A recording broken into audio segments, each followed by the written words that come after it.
Na otoku pri Metliki so se spomnili te mednarodne poti zavezništva, ki so jo po knjigi enega izmed rešenih zavezniških pilotov poimenovali Vranov let v svobodo.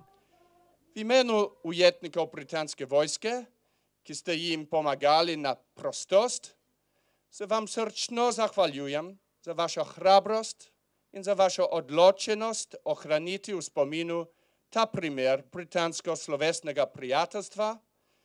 Prijateljstvo, zgrajeno med Slovenijo in Veliko Britanijo v hudih časih druge svetovne vojne, nas zavezuje k skupnemu ustvarjanju boljšega sveta, je še dejal britanski veleposlanik.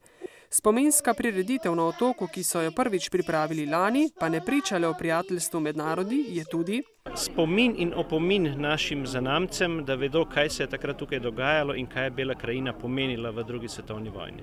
To srečanje na partizanskem letališču, s katerega so med vojno na Varno prepeljali 2000 otrok, žena in starejših, v zavezniške bolnišnice pa 1500 ranjenih partizanov je nujno potrebno, pravi Albina Tošeska.